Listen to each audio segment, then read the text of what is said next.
कहानी श्रृंखला में आप सभी का स्वागत है। आइए सुनते हैं सम्मान की पेंशन। ये क्या, आज खाने में फिर से गोभी बना ली? बाबूजी को और तुम्हारे ससुर जी को गोभी बिल्कुल पसंद नहीं है। मुझे भी एसिडिटी और गैस रहती है, तो शाम के खाने में इतनी तीखी सब्जी मत बनाया करो। अब क्या दाल से रोटी चबाएं? संगीता ने बहू रेशमा से कहा। पहले नहीं बताती, कल से जो भी सब्जी खानी हो पहले से ही बता दीजिए, अन्यथा जो मिले वही खा लें। जोर जोर से बर्तन पटकते हुए रेशमा जिस आवाज में बड़बड़ा रही थी उसे संगीता आराम से सुन सकती थी। अरे बर्तन क्यों पटक रही हो? पता है ना घर में तुम्हारे दादा ससुर जयशंकर जी बैठे हैं। थोड़ा बड़े बुजुर्गों का भी लिहाज किया करो। और ये नई क्रॉकरी और पुरानी क्रॉकरी मिक्स क्यों कर दी? मेहमानों के लिए अलग और बेटी दामाद के लिए अलग सजा कर रखी थी। और तुमने क्या हाल कर दिया है इनका। साज सज्जा की बिल्कुल समझ नहीं है बहू तुम्हें। संगीता ने चिढ़ते हुए शोकेस से बर्तन निकालते हुए कहा। एक तो काम करो, ऊपर से सुनो। खुद तो मेहमानों के सामने जाकर बैठ जाएंगी, ये नहीं कि मैं भी कुछ कर लूं। कभी चाय कभी नाश्ता, थक जाती हूँ ये सब करके। ऊपर से ये नहीं किया वो नहीं किया। इतना ही शौक है तो खुद ये सब क्यों नहीं करती? रेशमा का बड़बड़ाना जारी था। संगीता अपनी बहू को कुछ जवाब देती, इतने में ही उनके ससुर जयशंकर जी ने खंगार कर आने की सूचना दी और खाना लगाने की आवाज दी। हालांकि जयशंकर जी के लिए ये सास बहू का वृतांत नया नहीं था।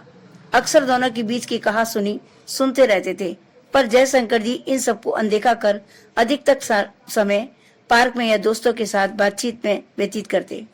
उनकी पत्नी ने अंतिम समय में कहा था, आपका स्वभाव थोड़ा कड़क है। मुझे चिंता होती है कि आपका मेरे जाने के बाद क्या होगा। मुझसे वादा करो कि आप बहू बेटे के साथ अंत तक निभाए बनाए रखोगे।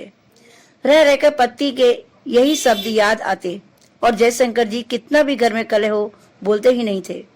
वो यही सोचते कि अब उम्र ही कितनी शेष रह गई है, वो क्यों बेकार में घर में दखल अंदाजी करें।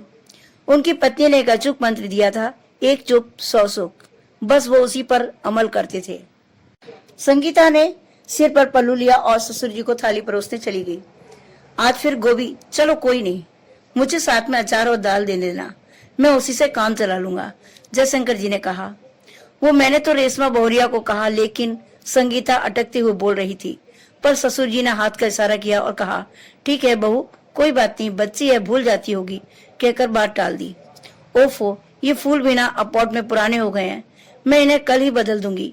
रेशमा को रोज कहती हूँ कि घर के कहीं भी बासी चीज दिखाई दे उसे उठाकर फेंक दिया कर, चीजों को थोड़ा साफ सुथरा रखा कर। पर ये आजकल की जनरेशन कान में रुई लगा कर रखती है, कोई असर नहीं।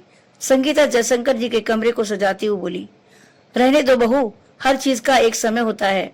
आखिर कब तक ये फूल ताजा रहेंगे? हर चीज की एक अवधि होती है। अब देखो ना, कुछ साल पहले मेरा भी कहाँ मन था कि मैं बैंक की नौकरी छोड़ूं। सोचता था थोड़ा बच्चों के लिए, घर परिवार के लिए और कमा लूं, पर फिर सोचा आखिर जिंदगी वही 9 से 5 व्यतीत कर दूं। आखिर अपने लिए कब जीना सीखूंगा। तुम्हें भी एक सलाह देना चाहता हूँ बहू, अब तुम भी रिटायरमेंट ले लो। रिटायरमेंट में मतलब? संगीता अटकते हुए बोली।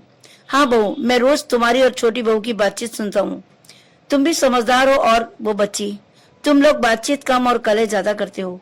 देखो, ये साफ नहीं किया, ये ऐसे नहीं किया, घर को ऐसे चमकाना वगैरह, ऐसी छोटी छोटी बेतुकी बातों से तुम अपना खून जलाती हो।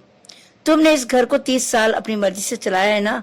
जो तुम्हें साज सज्जा पसंद थी, जैसे तुम सामान रखती थी, तो अब बहू को भी उसके हिसाब से करने दो ना। देखो, जब तुम आई थी तो तुम्हारी सास ने तुम्हें घर की बागडोर संभालने को दे दी। अब तुम भी बहू के हिसाब से तालमेल बिठाने की कोशिश करो। मैं ये नहीं कहता कि तुम कोई काम ना करो, बल्कि तुम छोटी बहुरिया के साथ सामंजस्य स्थापित करने की कोशिश करो। एक बार घर कम ही चमकेगा या खाना ऊपर नीचे बनेगा, ठीक है चलेगा, पर इसमें घर में कलेश तो कम होगा। संगीता मुग्ध होकर ससुर जी की बातें सुन रही थी। मैंने हमेशा तुम्हें अपनी बेटी की तरह समझा है, इसलिए तुम्हें समझा रहा हूँ। एक उम्र के बाद तुम घर गृहस्थी से मुंह हटाओगी तो आगे का जीवन सुख में व्यतीत कर पाओगी। अपने शौक पूरे करो, वो सब कुछ करो जो तुम इतने साल गृहस्थी की व्यवस्था के कारण नहीं कर पाई। बहू के साथ प्यार और अपनत्व की पहल करो, ताकि रिटायरमेंट के बाद तुम्हें उसे स्नेह व सम्मान की पेंशन मिलती रहे। जयशंकर जी ने मुस्कुराते हुए कहा। संगीता आज ससुर का यह रूप देखकर चकित रह गई। कितने सरल भाव से बाबूजी ने उसे सही आईना दिखा दिया। अब बस कोशिश करनी है कि उनकी बातों को आचरण में ला सके। बाबूजी, आप बिल्कुल सही कह रहे हैं। आज अपने एक पिता की तरह मुझे भली भांति समझा दिया, मुझे जीवन का वास्तविक आईना दिखा दिया। सच में घर में बड़े बुजुर्गों का होना किसी वरदान से कम नहीं होता। भाव विभोर होकर संगीता ने बाबूजी के पैर छुए और आशीर्वाद लिया। यह थी कहानी। अगर आपको पसंद आई है तो लाइक और सब्सक्राइब जरूर कीजिए। साथ ही